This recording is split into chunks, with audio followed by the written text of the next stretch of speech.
High friends, welcome to new fashion maker जेज। आज आपण इथे कोटी ब्लाउज स्टिच केलेला आहे आणि तुम्ही इथे बघू शकता आपण बॅकला सुद्धा डिझाईन टाकली आहे आणि फ्रंटला कोटी ब्लाउज हे अशा पद्धतीचं असतं ज्यामध्ये तुमचं मधुबाला पॅटर्न सुद्धा कव्हर होतं। तर तुम्ही हा व्हिडिओ नक्की प्लीज स्किप न करता बघा, म्हणजे तुमच्या लक्षात येईल अगदी बारीक बारीक गोष्टी। आणि हा जो सुंदर ब्लाउज आहे तो तुम्ही घरच्या घरी रेडी करू शकता। याची शिलाई तुम्हाला मार्केटमध्ये 900 ते 1000 रुपये द्यावी लागते। तर तेच ब्लाउज आज तुम्ही घरच्या घरी रेडी करणार आहात। सो व्हिडिओ प्लीज पूर्ण बघा। तर हे बघा, आपण आज इथे 40 साइजचं बनवणार आहोत। तुम्ही हीच मेथड यूज करून कोणत्याही मापाचं शिवू शकता। तर हे बघा, इथे फ्रंटचा पार्ट मी आधी काढते। सो उंचीमध्ये मी इथे 2 इंच ऍड केलेले आहेत। 15 अधिक 2 17 केलेले आहेत आणि शोल्डर इथे मी 7.5 घेते। मुंडा उतार 7 इंच घेतलेला आहे।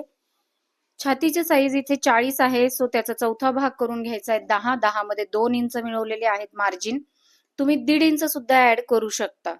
आता मी इथे 10 अधिक 2 12 घेतलेले आहे। कमरेच्या साईडला सुद्धा मी तेवढेच घेतलेले आहेत आणि मार्क करून घेते। मी आता तुम्हाला पुढे सांगते की टक्स आपल्याला कोणत्या पद्धतीने एक्स्ट्रा घ्यायचा आहे। तर हे बघा, कमरेचा चौथा प्लस 1 इंच म्हणजे 2 इंच करायचे आहेत आपल्याला। तर इथं कमर आहे 36 इंच, तर चौथा भाग येतो 9 आणि 2 मिळवले तर 11 वर ही मी मार्किंग करून घेतलेली आहे। आणि आता त्यापुढे 1 इंच आपण टक्स साठी म्हणजेच प्रॉपरली आपण 2 इंच वाढवलेले आहेत। इथे तुम्ही बघू शकता व्यवस्थित असं, खूप स्लो व्हिडिओ चालू आहे सो तुमच्या अगदी व्यवस्थित लक्षात येईल। हे बघा, पुढच्या मुंड्याचा आकार देण्यासाठी अशा पद्धतीने 1 इंच आतमधल्या साईडला तुम्हाला मार्क करून घ्यायचं आहे आणि अशा पद्धतीने तुम्हाला आकार देऊन घ्यायचा आहे। आता हे सिंपली आपलं कटिंग झालेलं आहे, कारण की आपण हे 1 टक्सचं ब्लाउज बनवतोय। सो आपल्याला कोणत्याही प्रकारचा इथे दुसरा आकार द्यायचा नाहीये। गळा रुंदी आपण इथे 3.5 इंच ठेवलेली आहे, कारण की जो गळ्याचा भाग आहे म्हणजे गळ्याची उंची आहे ती अतिशय कमी आहे, 5 इंच आहे।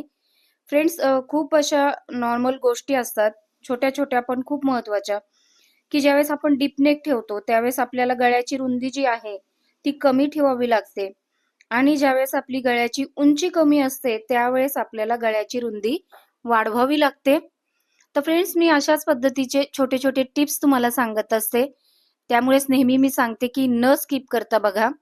तर हे बघा, मी अशा पद्धतीने इथे 4 इंच घेतल्यानंतर वरच्या साईडला टक्स साठी 4.5 इंचावर मार्क करते आणि दोन्ही साईडला 1-1 इंच आपण मार्क करून अशा पद्धतीने आपल्याला टक्सचा जो पॉइंट आहे तो म्हणजे टक्स जो आपल्याला मारायचा आहे तो आखून घ्यायचा आहे अशा पद्धतीने। फ्रंटचा नेक सुद्धा फ्रेंड्स कट करायचा आहे। आता हे जे आहे आपण बॅकचा पार्ट काढूयात आधी। तर हे पहा, उंचीमध्ये आपल्याला 1 इंच ऍड करायचा आहे। 15 अधिक 1 16 करायचे आहेत। शोल्डर 7.5 इंच, मुंडा उतार 7 इंच। बाकीचं जे चेस्टचं साईज आहे तो सेम घ्यायचा आहे, इथे 12 इंच। कमरेच्या साईडला आपण इथे 11 इंच घेणार आहोत आणि अशा पद्धतीने आपल्याला 1 इंच मार्जिन ठेवायचं आहे टक्स साठी। तर हे बघा फ्रेंड्स, तुम्हाला जर का ब्लाउजच्या बॅक नेक मध्ये किंवा मग बाहीच्या तिथे जर जोड येत असेल तर तुम्ही अशा पद्धतीने मार्क करा, जे मी तुम्हाला दाखवलं आहे व्हिडिओमध्ये। हे बघा, जर तुम्ही अशा पद्धतीने जर मार्किंग केली तर तुम्हाला बॅकच्या पार्टमध्ये बिलकुल पण रिंकल्स येणार नाहीत। आता हे बघा, ऍज इट इज आपण जो फ्रंटचा पार्ट काढलेला होता तो करून घ्यायचा आहे, पण याची कमरेची जी रुंदी आहे ती 11 इंच घ्यायची आहे, कारण आपण फ्रंटला टक्स नाही मारणार आहे। जो आपण वरती जॉकेट बनवणार आहे त्याला 4 इंचावर अशा पद्धतीने मार्क करून घ्यायचं आहे। त्यानंतर आपल्याला 1 ते 1.5 इंच वरती ठेवून 5 इंचावर मार्क करून घ्यायचं आहे। त्यानंतर गळा रुंदी आपण आधी 3.5 ठेवली होती, तर जॉकेटला आपल्याला म्हणजेच या कोटीसाठी आपण 1 इंच एक्स्ट्रा गळा रुंदी ठेवणार आहोत। तर 4.5 वर मार्क करून रॅन्डमली तुम्हाला असा हा आकार देऊन घ्यायचा आहे। तिथे तुम्ही बघू शकता अशा पद्धतीने तुम्हाला आकार देऊन घ्यायचा आहे। आता हे आपण कट करून घेऊयात। फ्रेंड्स, अशाच पद्धतीचे भरपूर व्हिडिओज आपल्या चॅनलवर अपलोड आहेत. ब्लाऊजची डिझाईन्स, नऊवार साडी, अगदी लहान मुलींची सुद्धा नऊवार साडी.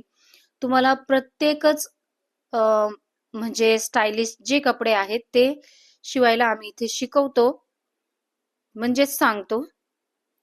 तर तुम्ही आमच्या चॅनलला नक्कीच फॉलो करा, सबस्क्राईब करा. तर हे बघा, हे तुम्हाला अशा पद्धतीने दिसणार आहे. हे आत्ताच एवढं सुंदर दिसतंय, स्टिच केल्यानंतर तर आणखीन छान दिसेल. इथे तुम्ही बघू शकता, हा प्रॉपरली तुम्ही मधुबाला पॅटर्न सुद्धा म्हणू शकता, काहीच प्रॉब्लेम नाही. तर हे बघा, आता आपण स्लीव काढूयात. स्लीवला इथे अस्तर नाहीये, सो मी इथे स्लीवच्या उंचीमध्ये 2 इंच मिळवलेले आहेत. छातीचा चौथा भाग घ्यायचा आहे, 3.5 इंच तुम्हाला कॅप हाईट घ्यायची आहे. 2 इंच तुमचं जे मार्जिन आहे ते मार्क करून घ्यायचंय. अशा पद्धतीने तुम्हाला मध्य करून घ्यायचं आहे आणि खालच्या साईडला अर्धा इंच आणि त्या रेषेच्या वरच्या साईडला अर्धा इंच असं मार्क करून त्याला शेप देऊन घ्यायचा आहे स्लीवचा. फ्रेंड्स, परफेक्ट स्लीव्ज कशी काढायची याचा व्हिडिओ तुम्हाला सेपरेटली चॅनलवर अपलोड आहे, तुम्ही तिथे जाऊन बघू शकता. तर हे बघा, अशा पद्धतीने आपली स्लीव सुद्धा कट झालेली आहे. व्हिडिओ प्लीज स्किप न करता बघा फ्रेंड्स, म्हणजे याच्यामध्ये तुम्हाला काही महत्त्वाच्या टिप्स भेटून जातील. जे बिगिनर्स आहेत फ्रेंड्स, त्यांना अतिशय व्यवस्थित समजेल अशा मी सोप्या भाषेत सांगितलेलं आहे. आता हे जे आपण टक्स मार्किंग करून घेतलेलं होतं त्यावरती आपल्याला टक्स मारून घ्यायचा आहे. मी इथे साईडला सुद्धा एक टक्स देते, म्हणजे जी आपली कटोरी आहे ती व्यवस्थित अशी बसेल. जो पफ आहे ब्लाऊजचा तो छान येईल. इथे तुम्ही बघू शकता, वन टक्सला सुद्धा खूप छान पफ आलेला आहे. आणि गळ्याची पट्टी आता शेप टू शेप काढायची आहे आणि ती जॉईन करून घ्यायची. अशा पद्धतीने छोटे छोटे कट्स द्यायचे. दाबटीप देऊन तुम्हाला ही पट्टी पूर्णपणे आतमध्ये वळवून त्यावरती टॉप स्टिच द्यायचं आहे. हे बघा, अशा पद्धतीने.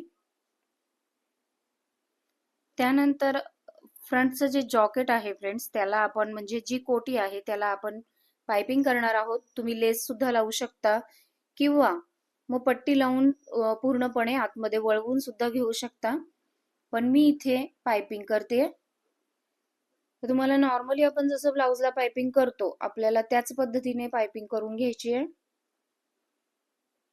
हे पहा, अशा पद्धतीने तुम्हाला जी पाइपिंग आहे ब्लाऊजची जी नेहमी करतो त्याच पद्धतीने करून घ्यायची. आणि आता तुम्ही बघू शकता किती सुंदर दिसतंय. आता आपल्याला ही जी कोटी आहे ती फ्रंटच्या पार्टला अटॅच करून घ्यायची आहे, जे शोल्डरच्या ठिकाणी. हे बघा, अशा पद्धतीने 1 इंच आपण शोल्डर एक्स्ट्रा घेतलेलं होतं, म्हणजे आता ते 3.5 होतं फ्रंटचं, तर आपण कोटीचं 4.5 घेतलेलं होतं, सो तेवढा गॅप आपल्याला तिथे दिसणारच आहे. कोटीची जी फ्रंट साइड आहे तुम्ही ओपन ठेवू शकता किंवा तशीच बंद देखील ठेवू शकता. तिथे तुम्ही हुक, नॉड काहीही अटॅच करू शकता. आता आपण इथे नॉड अटॅच करणार आहे. आता नेहमीप्रमाणे आपल्याला अस्तर जे आहे ते जॉईन करून घ्यायचं आहे मेन फॅब्रिकला. हे बघा, अशा पद्धतीने एक नॉर्मली स्टिच करून घ्यायचं आहे, जेणेकरून ते फॅब्रिक जे आहे ते इकडे तिकडे होणार नाही. इथे आपण नॉड वगैरे लावणार आहोत, तर ते आपण काम नंतर करूयात. आता हा जो आहे बॅक पार्ट, याची सुद्धा आपण शेप टू शेप पट्टी काढून घ्यायची आहे गळ्याची. इथे तुम्ही कोणताही आकार देऊ शकता, तर मी इथे ड्रॉपचा आकार घेतलेला आहे. मी तुम्हाला इथे 2-3 आकार ड्रॉ करून दाखवलेले आहेत, पण मी इथे ड्रॉपच घेणार आहे, छान दिसेल. आता हे बघा, अशा पद्धतीने तुम्हाला शेप टू शेप गळ्याची जी पट्टी आहे बॅक साईडला ती अटॅच करून घ्यायची बॅक पार्टला. प्रत्येकच गळ्याच्या पट्टीला फ्रेंड्स तुम्हाला दाबटीप देणं गरजेचं आहे, त्याने फिनिशिंग खूप छान येते ब्लाऊजला. तर हे बघा, अशा पद्धतीने आपल्याला पुढचं जे ब्लाऊज आहे ते अशाच पद्धतीने आपल्याला स्टिच करून घ्यायचं आहे, जसं आपण नेहमी ब्लाऊज शिवतो. कट्स द्यायचे आहेत फ्रेंड्स. डिझाईनचा तुम्ही कोणताही गळा ज्यावेळेस शिवता त्या ठिकाणी तुम्हाला बारीक बारीक कट्स मारावे लागतात, जेणेकरून जी पट्टी आहे ती परफेक्टली वळती होईल, म्हणजे आतमध्ये वळली जाईल आणि फिनिशिंग छान येईल. बॅक साइडला तुम्हाला हुक पट्टी अटॅच करून घ्यायची आहे. हा बॅक हुकचा ब्लाउज आहे फ्रेंड्स. बॅकलाच आपण हुक पट्टी अटॅच करतोय.